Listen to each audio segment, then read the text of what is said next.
Hollyweird strikes again. Today we're going to be talking about Cary Fukunaga. Shout out to the one of you that tweeted me to let me in on this thread that was talking about this guy who basically is another one of these Hollyweird directors who is now being accused of some sorts of sexual misconduct by young actresses. So we're going to be talking about that in this video. Also, do check out the us on Twitter at Queendom TV now, because that's where, like, if you want to tag me and stuff, I do check out what y'all be tagging me in. So tag me in something and I'm gonna see it and I might be doing a video.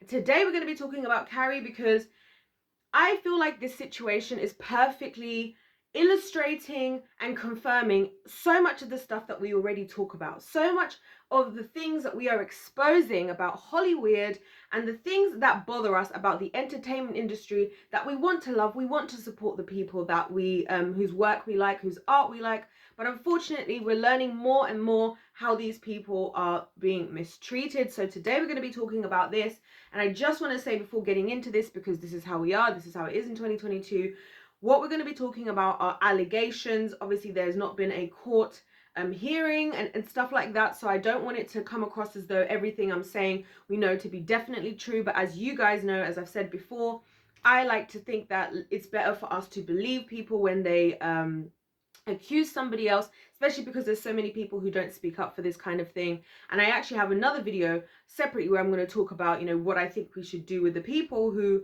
claim things, think that things happened to them that didn't actually happen. So anyways, let's get into it, guys. This whole situation was sparked off because Fukunaga, who, like I said, is a Hollywood director, very well known for being the director of No Time to Die, which was very, very popular. Funnily enough, the same day I was tagged in this Twitter thread about this, I just heard about that movie for the first time, so it was really weird. But anyway, so he says he had posted an Instagram story basically talking about Roe v. Wade. Sorry, that's my watch. If you don't know what this whole Roe v. Wade thing is, which I'm also going to get more into that in a separate video, but pretty much there has been a whole situation going on the interwebs. I'm sure most of you haven't heard, you know, the My Body, My Choice movement, the feminist movement and everything is shouting and screaming because of this, the idea of Roe v. Wade being overturned, which, again, just to clarify for anybody, it's not overturning even the rights for people to have abortions. It's actually just making it so every state for itself can decide what that state wants to do, which for me sounds like a solution. Again, typical in us in society. We always want everybody to be doing the same thing we're doing, rather than being respectful and creating an environment and an opportunity where everybody can do what they want. I think that sounds like the best case scenario, because then for the people who want to still be allowed to do stuff like that, they're not having that right taken away from them. But then also, if there's a group of people who want to come together and be completely against that, they should be allowed to do that, because if you want a right to do what you want to do, you should be prepared to give somebody else the right to do what they want to do. You feel me what I'm saying? So that's what that is about. So he commented on that, and I have to say that, so if you don't know what that's about, then you guys can, you know, just know where we're going with this. So basically he said, meanwhile in America, the Supreme Court is about to push us one step closer to a war with ourselves by legitimizing a war against women's rights. Now, I want to immediately turn to a quote, or rather, it's not a verbatim quote, but some things that was said by another person on YouTube who was commenting on the situation. That was Mr. H Reviews. And he said, he was basically talking about in his video, which I thought was very interesting, how these male feminists, a lot of male feminists out there, tend to be hiding like stuff in their closet, and they use their feminism kind of as like a hidden, kind of as like a shield, so no one thinks they're doing this kind of stuff behind closed doors. And so that's why they're the ones who are out there shouting and screaming and making the biggest noise and talking about women's right and protecting women. And so when he said that, particularly the fact that it was coming from a male viewpoint, because I found that very, very fascinating. And that really, I kind of want to delve into more than even he did in his own video, because that is so true. You know, one thing that I've realized in society today, and it kind of goes back to what I always say to you guys about, like, you know, how even the Bible says that the enemy always comes disguised as an angel of light. A lot of people in the world today, the way that they cover up what they're doing is by making themselves seem so noble, like they're doing the most bestest, noblest, most humanitarian, caring, unity. I'm looking after everybody. This is for everybody on the planet, and every single leaf, every single person. I care about everybody and everybody. And those, a lot of the time, the people who are like that, a lot of the time are the most evil. A lot of the time they're the most evil, and they get away with it because no one would believe them, because that's what everybody gets to see. And that's what I was thinking about with this whole situation with these girls, which we're going to get into more of the details.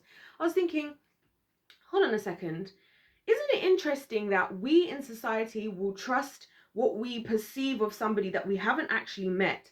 We will trust what they try to tell us about themselves more than sometimes a whole group of people who have had actual personal relations with that person, who've actually been around that person. We trust what the person has to say that we've never met more than the people who actually have met that person have to say. And I find that really fascinating. And again, it's this whole thing in society which is done on purpose. You know, I talked about this whole image versus character in a separate video. Some of y'all really liked that video. And I was saying how, you know, one plan I feel like is happening is part of the evil in the world today is to get us all to focus on image, because when we focus on what we think of something or how we see something and, you know, what we understand of something, then sometimes it's very easy to take us away from paying attention to things like character. Like, because for example, just to talk about character, even one of the things that came up about Cary Fukunaga in particular was that so one of the girls who spoke up, called Raiden Greer, she has accused one of his reps from basically firing her from the first season of a show that she was doing called True Detective. I'm just looking at my notes, by the way, guys. She was doing a show called True Detective, which I believe obviously he was directing on, and apparently one of his reps fired her because she refused to appear topless on camera. Now here's the thing about that. This was not part of her contractual agreement that she had to do this, number one. And you guys know we talk about contracts. If you want to hear more about contracts, check out the contracts playlist. Also, if you're enjoying my video, don't forget to subscribe. Don't forget to subscribe, okay? But anyway, so this wasn't a contractual thing anyway, but they were asking her to do this. And I talked to you guys a lot about this, how a big issue with Hollyweird is that they have a tendency to break us down, like break celebrities down mentally, and do all this stuff where they're like, well, this is how it works in Hollywood, and if you don't do things like this, and if you don't do that, you won't succeed, right? Which makes people go outside of the boundaries that they have rightfully set for themselves. Y'all know I'm a big believer in free will. If the Lord doesn't cross my free will, then ain't nobody else on this planet got the right to cross my free will and cross my boundaries, okay? And so that's the thing I have with this, where it's like, you see this happen a lot, where people in the entertainment industry, when they have to do jobs, especially when it's somebody in the place of power, somebody that's like a gatekeeper, because even Cary Fukunaga for himself, he's part of this big movie called No Time, what's it called again? Yeah, No Time to Die. And in one of the other girls who came forward, she worked on him for an advert for Samsung. So these are like big companies and big movies, you know, that this guy's working with. It means that when you have these younger women, or just people, amateurs in general, doesn't even have to be women, right? It could be men as well. It's very easy for them to take advantage of them, and for them to expect them to do more than what they've agreed to, and then just, you know, get rid of them and say, well, if you're not going to do it, either somebody else will, which I feel like is another thing you hear a lot in Hollyweird, is like, oh, if you don't do it, we're going to find somebody that does, or like, you're never going to succeed in this industry with an attitude like that. You don't even know what it's like this is not even the most, like what we're asking is not even much. So again, this is all alleged, and I have to say that because in the society we live in today, you know, and I do think, obviously, as even touched on by others, because of a lot of this Amber Heard stuff, it's hard now for us to all want to just fully trust somebody who says something. But I would rather believe somebody who says they've been mistreated, and then deal with them correctly if they are lying after the fact, if that makes sense. And so yeah, so it's interesting, you know, again with this whole Hollyweird thing, and just Cary, that like this is this type of stuff he was doing. So when you talk about character, that's not a good character in general. Why did she need to be topless in the scene? For what purpose? And do you guys ever watch, and this is something else I really want to highlight about Hollyweird, do you ever sometimes watch stuff, and you can watch something that's so good, like it'll be such a good storyline, or be so well written, or so well like filmed or whatever, right? And there will just be something about it that's completely unnecessary. And like, I'll give you guys an example. That's like when you have people just excessively swearing for no good reason. Like every other word they're saying is like a swear word. And it's like, you know, I mean, I could get people, if you want to swear in your adult life, you know what I mean? That's your prerogative. Like I said, free will that comes from the Lord. Like, live your life, right? Whatever. But sometimes I'm like, why was that in there? Like in my head, especially as somebody who's a creator myself, I'm like, why is it that somebody who is sitting and writing a script is putting in all of this stuff in the script? Why is it that you wanted her to be topless? Why is it there is so much of these young actresses, these young women, and young men as well? Yeah, it's happening to the young men as well. I just think men, based on how they are different to women, tend to respond differently to what's happening. And also, I think it's way more. I can appreciate that a man would probably feel way more embarrassed about speaking up about it, you know, given how society is today. I think that's an absolutely very extremely difficult like hurdle for a man to have to go over. And I feel for all the men who are out there who've been through stuff like that, because I can't even imagine what that's like. That's already hard as a woman, you know what I mean? And so this is what these people do. They're just taking advantage of like all these people, all these amateurs and whatever, you know, expecting them to do all this stuff. Like, why are you doing it? And it's very evil and it's very demonic, because it's for you. You haven't, if you think about like this, guys, if it hasn't added to the storyline, if it hasn't added to the actual art, even artwork of the movie, then the only reason that thing is probably happening is for this person of power to use that as an opportunity for them to get something for themselves. And that's like why I say to you guys, I feel like they really highlight, you know, using younger people, younger women, having younger women naked. Even Megan Fox is another one who I feel like has been a victim of Hollyweird, because when she was very young, when she was in 2.5 Men, I don't even think she was legal, and she was doing all these bikini scenes. It's like, why is Megan Fox in a bikini? Like, is it really that deep? Like, she could have, even if you wanted her to be like, say, the sexy character, right? Which again, why are we making children, like young women, sexy characters? You've got plenty of grown, beautiful, sexy women out there that could be playing the sexy woman on the show. Why have we got an underage woman playing the sexy character in a bikini on the TV show? The only logical reason for that, in my opinion, is because the people who are there, who are making it happen, want that for themselves, and they know that there's a market for those others out there, and it just kind of continues the like production of those types of people as well, if that makes sense, and society feeling like this stuff is okay and this stuff is normal. So I don't know. And you know what was sad about this is one of the girls who came and the reason this whole situation sparked up with Cary is because after he made that Instagram story, Vinberg, which is what's her full name, sorry, I'm asking myself, I'm looking at my notes. Yeah, I think it's Rachel Vinberg. So she was on a show called Betty on HBO that I believe he also directed.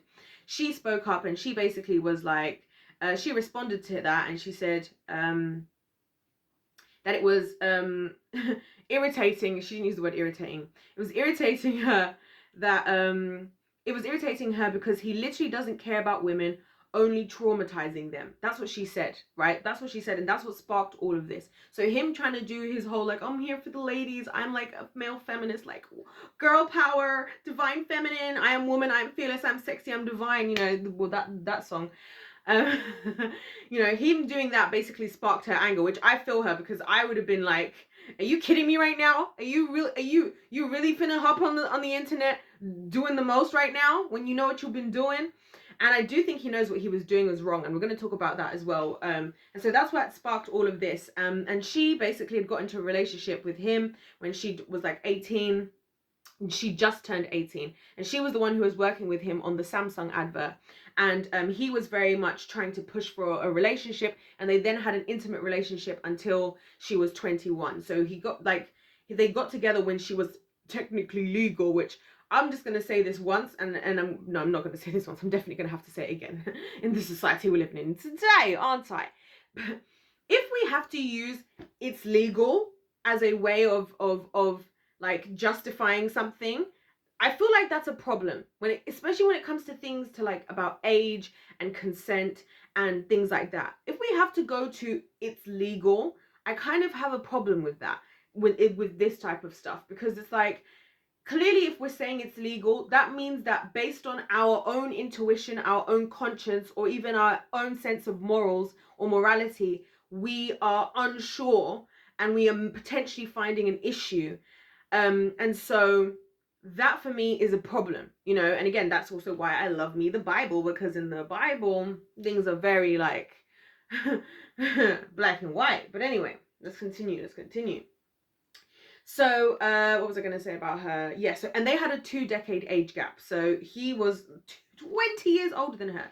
And I just want to say, on the note of this whole thing, right, can we just talk about the fact that, like, for anybody who's an adult, right? Anybody who's an adult probably, and I don't like to do things based on age because people mature differently, but definitely if you're past the age of, say, 23, right?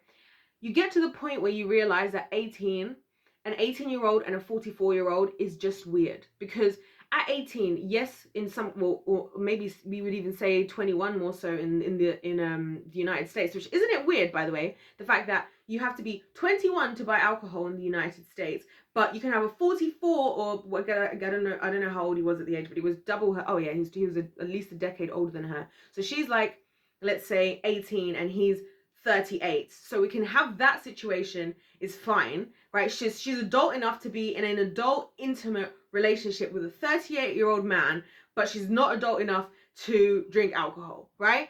These are the things that I don't really get in life. Like, these are the things I don't understand, and these are the things again where I feel like those things are that way because of who those things benefit. Because think about it, these creeps don't benefit from you drinking alcohol at 21.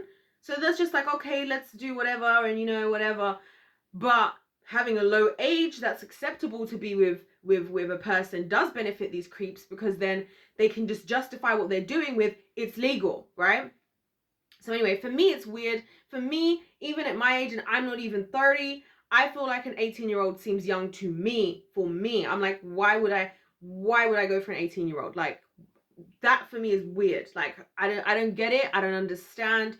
And the fact that he broke up with her when they got to 21, I feel like a lot of these Holly weirdos, they're no longer interested in these young women, a lot of them, when they become too old. Have you noticed this whole obsession with like very young women? Because don't get me wrong, I do believe that in general, between men and women, usually women date slightly older and men date slightly younger, and I think that's kind of normal because generally they say men mature more slowly, etc, etc, and then so that kind of makes sense. So I do think that it's normal for there to be like the man to be older than the woman in a relationship, and kind of like common. I do personally believe that. But have you just noticed how weird it is that these people, like, they'll be very young girls, and it's almost like as soon as they get to even just like early 20s, it's like it's almost like they're already too old. Like, to me, that screams pedophilia, if you ask me. It screams pedophilia. It really does. And so anyway, he told her, and here's what goes on to why I think he knew he was doing something wrong, because he told her apparently that she should pretend that she was his cousin, niece, or sister when they were like around other people, right? So if you're so sure about what you're doing, and if you're so sure that what you're doing is fine and it's clear and it's legal and all this stuff, why would you want to hide what you've got going on? And if this is a real adult relationship, because in a real adult relationship, if somebody was to go around and not be admitting to who you truly were, right? That would be odd. That would be weird, right? That would be weird. Be like, why would I go and tell? Why would you ever expect your husband or wife to be telling you like, oh, tell people that I'm your cousin, sister, whatever? Like, that's weird, right? So the fact that's in a relationship, let's say that's between people maybe of a similar age group. Let's just use that, right? So him doing this with her again is kind of like, for me, there's something off about what you're doing. And I feel like this type of stuff is why I'm against these huge age gap like relationships, because I feel like the easy thing for him to do as a mature man, and the thing is, I'll tell you this from my own experience as a woman, looking back at it, right? Well, looking back at it, I remember when I was like 13. And when I was like 13, there were a lot of men who would say stuff to me like, oh, you look 18, like you're so mature for your age and all this stuff, like, and because like, and there was a lot of this stuff that used to happen, right? And when I look back now, and at my life, I'm like, you guys were creeps, and you guys telling me a lot of this stuff was actually a lie, because I was actually very naive. Like, thank God nothing happened. Praise the Lord Jesus for that. But I actually was quite naive, and it actually made it very easy for them to, because this is what they do, that like, oh, people are not going to get us. Oh, just like, I feel like he could be saying this whole sister thing, like, well, they're not going to get our love, they're not going to understand. And obviously us as women, we're romantics, we're emotional, we love the fairy tales. Everybody's picked a Disney princess, that they want to be. Which Disney princess are you, and why? That's how we are as women, especially as young women. So it's very easy for an older man to kind of try and tap into that. And so even the fact, funnily enough, that a lot of these girls seemed like they were, you know, I feel like that's what they became, you know, what's the word? Naive to, like we're ignorant, they were ignorant to this stuff, because they probably, and you see it all the time, like, oh well, I'm, you know, I'm mature for my age and blah blah blah blah blah. And I don't believe people can't be mature for their age, but I think, again, 18-year-old and a 38-year-old, and a lot of people feeling uncomfortable about it, it's a bit weird for me. And then you're leaving her at 21, again, really weird when she's 21, really weird to me. And so we'll continue on down this track of just weird things that this guy is being accused of, because there were two twins. Let me see where I've written this about these twins here. Hannah and Kaylin, and yeah, they're called Hannah and Kaylin, and they were in I guess is it a series? It's called Mania anyway, with him again obviously directing. So here we go. Also, can I just talk about, really quickly interject, that I have an issue with how we are continually reducing the age of young women in movies that are extremely adult. Like, I can't watch most of the stuff that's out there, because it literally breaks my heart to see children acting in such an adult way, not understanding that even in 10 years, they're probably going to be in therapy, like the rest of the people are in therapy right now, who thought it was all fun and games, thinking that they fully understood adulthood just at the age of 18 or whatever. Now, because they're now, all their childhood trauma is coming up, all the trauma of the life they've had to live, the how their naivety was taken for granted and was abused and manipulated. So I have a big issue with that. But anyway, so he apparently with them was again trying to push relationships with either of them, and then was throwing out the idea to them of a threesome. So again, why are we doing this? And they were like, kind of like not into it, and he was all trying to tell them how, well, you know, they do this on porn, so that's fine. He tried to justify the incest again. Yep, we're there now with him as well. Apparently he said to them that with oh, it's fine as long as all the parties are in agreement with each other. And a lot of this justification, again, can you see how, like, if you were a young person, would be very, like, would seem logical in the moment, right? Would seem logical in the moment. Because to me, the immediate argument when somebody says this is what they do in porn, I'm like, yeah, and they also are abusing children. Also, sex trafficking is quite literally funding, is producing people for a lot of that industry. So that is not a justification to me, but I might not have that information or that knowledge, you know, at like 18 years old, you know what I mean? And so that's why I find those justifications a problem. Or even the incest thing, it's like, when you understand what that really is, and even just on a scientific basis, the fact that, you know, your children are likely to come out deformed. I was watching this whole documentary because there's a group of people in the United Kingdom who a particular group from a particular section of a culture, who really prefer to have, you know, children with each other's cousins. And it was like heartbreaking to watch this, because there was one family I was watching, they'd had like 8 kids, and like 5 of the kids were all like heavily, you know, heavily disabled, suffering from serious disabilities, up to the point of, sorry, this thing isn't charging. Why are you not charging? Can you charge? Okay, there we go.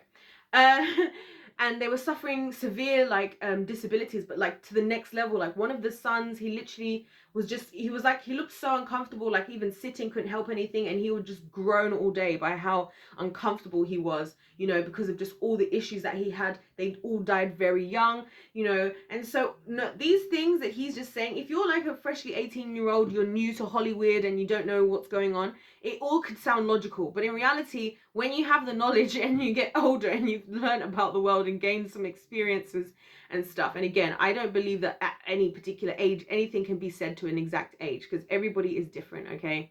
Everybody goes through different things, and I feel everybody's got a different capacity in general in life as well, right?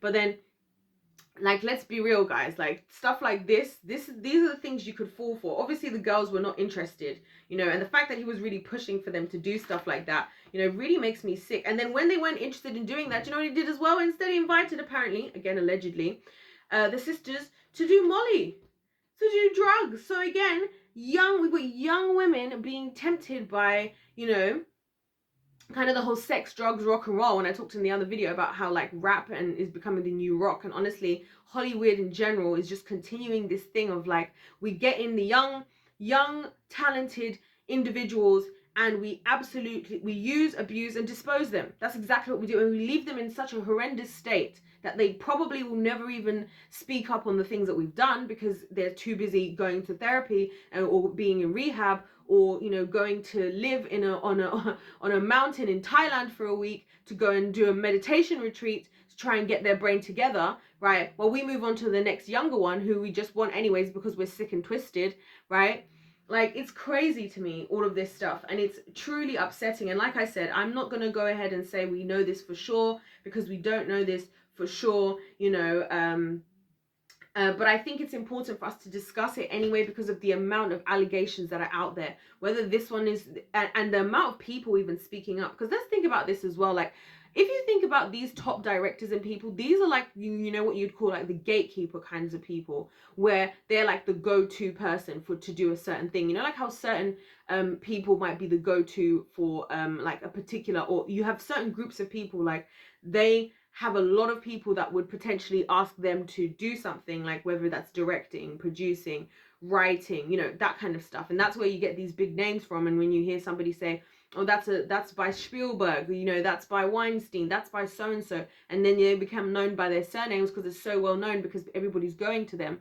And we hear so many stories coming out about what's going on around these people. And the thing that's the most upsetting to me of all is how many other people are silent. How many other people out there have suffered with these things and are just not speaking up? Because let's be honest, if you do speak up, the first thing that tends to happen is you get gaslit by society, by the person themselves. Like, I would never, we would never. And the people who think that they're amazing because they've made themselves out to be looking amazing with this whole, a lot of these like male feminists, oh, well, we would never do that to women, we support women, we're supporting, we don't want them to overturn Roe v. Wade, blah blah blah blah blah. And then even if you get past that part, you actually taking that person to court and getting them to be charged as guilty, which is the only thing that would actually appease a lot of the public anyway, is for that person to be charged as guilty of those specific charges, for them to even acknowledge that has happened to you. It's kind of like, can you understand how, I can understand why so many people don't speak up about this stuff? Not to mention the fact that people label you with that.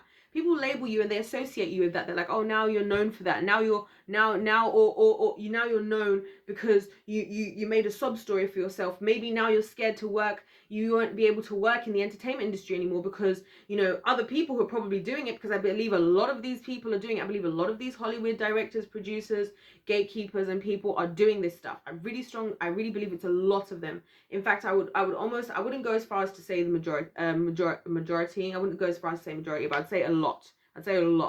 Right? And they can get away with it because ultimately they are the gatekeepers. They are the ones who have the ways for you to succeed in that career path, and they are very good at what they do. They are very, very good at what they do in terms of the work, but also in terms of destroying your reputation, in terms of making themselves always look good, in terms of all those types of things as well. And that's what really is saddening to me in particular, for all of these people who are going through this stuff, and the fact that we just glaze over things and we don't take things seriously, and we go to the extremes of like, well, we don't know if that's what happened because we have to get this proof and that proof, and I get it. I get it. So yeah, that's what I have to say about this dude today, and I really hope that more people just speak up, honestly, at this point. And what we need as well is, we need like people who are like on set. We need to start having like videographers and photographers and the audio and visual people and the people who are on set, the set assistants and all these people. We need more of those people to speak up as well, because a lot of these people are silent. And honestly, all I have to say about that is it just goes to show just how evil this industry is, and just how true the term Hollyweird is, guys. And I'm not happy to say Hollywood strikes again. I'm never happy to say that. I am never happy to say that, because this is real people's lives. Real people's lives, a lot of the time, talented individuals who just wanted to do what they were gifted, what God called them to do on this planet, or the gifts that God gave them, right? For the entertainment, the enjoyment of the people that they care about, of the people who are destined, to be their fans, their supporters, and be themselves uplifted, by what those people do, themselves be positively influenced by what those people do, and the industry just absolutely destroys them. And so I am not happy to say Hollywood strikes again, but that's just the truth of what's going on, and people like this Cary Fukunaga, because even this stuff, people are shutting it down online. And isn't it crazy how we're so quick to shut down allegations more than we are to, let's try and fast track how quickly we can get this into court. Like, why is it not that we're always going straight to court with stuff, right? Because you know what, for me, if I knew I was innocent of something, I'd be like, take me to court. Like, take me to court. Let's go to court. Because I know when I get there, because I know I'm innocent, there is no problem in me going to court. You could falsely accuse. The only thing is you could try and very well falsely accuse me, right? But if I haven't done anything, and there ain't gonna be no proof for nothing. And we're seeing that right now with the Amber Heard situation and Johnny Depp, because it's like, you know, and there's all these videos of like Johnny Depp laughing in court, because it's like, I can be here. I can be here because guess what? I'm innocent. Well, I personally believe that he is innocent. And I mean, there's so many of Amber's lies have been shown, you know, so many things that she said have been shown to be lies. So anyways, guys, y'all let me know your thoughts in the comment section. Obviously, shout out to the one of you guys who tagged me. Don't forget to tag me at Queendom TV now on Twitter if you do see something that you think we should talk about. Let me know your thoughts, so if you guys agree or disagree, you know, as long as we respect, you keep it respectful, as long as you keep it cute. I want to hear what you got to say. Don't forget to subscribe, of course, as well, and like the video if you did like it. I would really appreciate your support. Other than that, guys, don't forget to watch my next video. God bless you all, and I'll see you in my next one. Goodbye.